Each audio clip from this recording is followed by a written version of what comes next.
Hello, I am Mario 8 and welcome to Super Mario Bros. In Review, the show where I will be reviewing all 18 Super Mario Bros. Platformers and ranking them to find the ultimate Super Mario Bros. Game.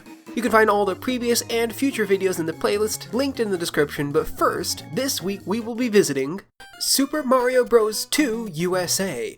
Mario 2 originally released in 1998 in the States, 89 in PAL regions, and didn't arrive in Japan until Mario All-Stars, where it was labeled as Super Mario USA. A real big inverse with how Japan's Mario 2 was released worldwide. Much debate has occurred over this particular title, specifically as to whether or not it truly counts as a Mario game. This debate is very silly, it is very clearly a Mario game in most ways. See, the debate stems from how SMB2 was developed. After the Japanese SMB2 was deemed too hard for American audiences, the 1987 game Yume Kojo Doki Doki Panic was reskinned and reworked to have more Mario-centric characters and power-ups. This meant that Mario and Luigi were added, and Princess Toadstool and Toad became playable for the first time, and items like mushrooms and stars were mapped to pre-existing power-ups. But the base game remained mostly the same, hence the debate. The major twist being, early on in the development of Doki Doki Panic, the game was meant to be a Super Mario Bros.-esque platformer and had close guidance from Shigeru Miyamoto. Refitting the game to be SMB2 was almost going back to its roots, if I stretch the definition of going back to its roots a little. Well anyway, that's a brief history on Super Mario Bros. 2. I never played this version as a kid, I don't think I even bought it on the Wii Virtual Console. My main experience is with the vastly improved Game Boy Advance port, which itself was based off the Mario All-Stars version. The All-Stars version already had a more lenient save mechanic, and the GBA version added collectible Yoshi eggs throughout each level after beating the game once. And I played the hell out of that cartridge as a kid.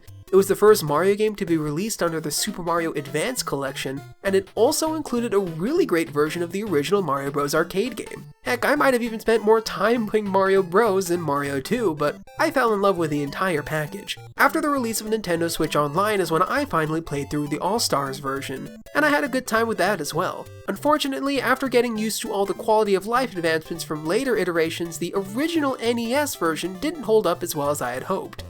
Now surprisingly, SMB2 actually has some sort of story. Mario has dreamt that the inhabitants of the Dream World Subcon are being ruled by the evil Frogman Wart. After waking up, the four playable characters find the entrance to this dream world near their picnic site. They, do the game and beat Wart, only to find the whole thing was still just Mario's dream. I mean, yeah, it's not much of a story, but it's far more than its predecessors, and the whole thing has a very pro-vegetable agenda, which I'm all here for. In the game, Mario, Luigi, Toadstool, and Toad all control mostly the same. They each run, jump, pick up items or enemies, and throw them. SMB2 also added a crouch jump, which is triggered by jumping after the character crouches for a while. What differentiates them is their stats. Toad is faster, Luigi jumps higher, Toadstool floats for a short distance, and Mario is the well-rounded one. This is not only noticeable from a gameplay perspective, but these attributes have followed these characters throughout the entire series. Another point in the "this is clearly a true Mario game" camp. Each level is separated into sections, both with vertical and horizontal areas. The chosen hero must run through, avoiding or grabbing baddies like the Shy Guys, Ninjas, Bob-ombs, or Pokies, usually beating Birdo at the end and climbing into an eagle's mouth to continue on to the next level. Of course, those enemies, sans the eagle mouth, are the main ones who went on to become Mario mainstays, but a whole cast of other baddies populate this dream world. There's Tweeters, Ostros, Flurries, or the most infamous, the dreaded Phanto. Of course, most are defeated in largely the same way. The player character picks up something and throws it at him. This is a point in the Mario 2 USA is not a Mario game camp. Pretty much every other game in the series features jumping as an attack mechanism. In Mario 2, all the enemies can be stood on, and while the player is standing on them, most can be physically picked up and thrown at others. This is the main way to attack, by picking vegetables or grabbing enemies and throwing them. And if timed well, a single thing can bounce off of multiple baddies, defeating them all in one go. This is also how hearts are earned, kill enough enemies to refill the player's HP. And while other Mario games feature picking up stuff and throwing it, it is weird that every enemy can be stood on. Except for the main bosses, that is. Every final level features a major boss that must be hit multiple times to be defeated, and the bosses are pretty neat. Most throw a thing at the player that the player must then throw back, but each has a really nice twist to it. Except for Fry Guy, that guy sucks. I mean, cool boss, but really hard. And big shout out to the final boss, Wart, the frog who hates vegetables so much it hurts to eat them, and who made his first and final appearance in Super Mario Bros. 2 USA. Rip to a real one. As far as things to be picked up, most spots on the ground are some form of vegetable, usually turnips with the occasional variant like pumpkins. There are a few hidden one-ups, but are few and far in between. In the later levels the game starts getting tricky, with the occasional bomb being plucked out that needs to be thrown away immediately lest the player get blown up. Another rare pluck are Koopa shells, which roll forward, defeating anything in their wake, at least until they hit a wall. Throughout each level there are cherries simply floating in the air. These give an invincibility star once enough are collected. Lastly, potions can be found which when thrown on the ground transport the player into a mirror world. Here, any unplucked plants turn into coins, and in specific spots mushrooms spawn, which when grabbed give the player an extra hit point for the duration of the level.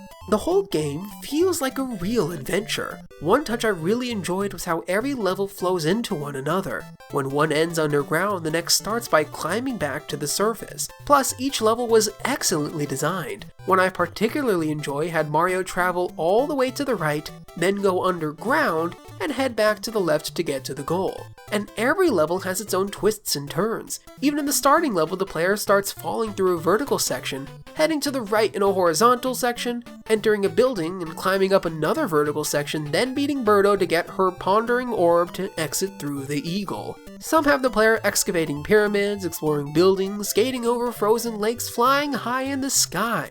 There are so many set pieces, it was a joy to explore them all.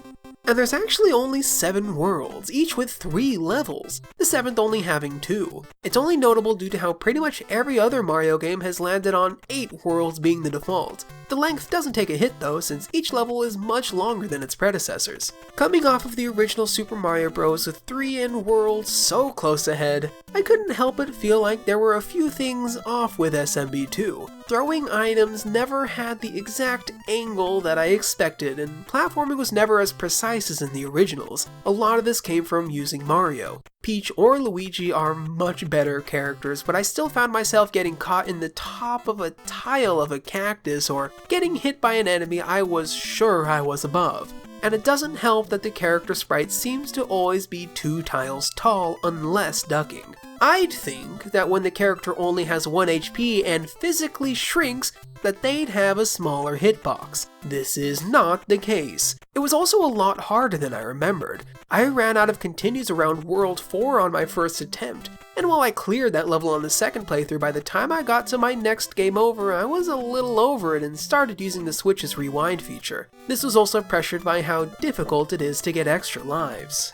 The coins found in the mirror worlds are used after each level to play a slot machine. Getting the correct combo is rewarded with lives. I suck at it. Any life I get is pure happenstance and exceedingly frustrating. I have landed on the strategy of just mashing the A button, and it actually works more than one would think. But the 1-ups in the level are rare and hard to find, so getting lucky with a slot machine is the main way to not get game overs. And with only 3 continues on top of that, it's a tough one. Not as tough as the Japanese Mario 2, but tough regardless. And I cannot finish this review without mentioning the music. Koji Kondo hit it out of the park with some of the best music in the series. The character select music is one of the best songs in Mario history, and each level track is nearly as excellent. So, Super Mario Bros. 2. It's a really good game, and if I was looking at either the All-Stars or the GBA versions, I'd like it even more. But the original has just a bit too many flaws. The life system isn't great, the controls are not as precise as I'd like my platformers to be.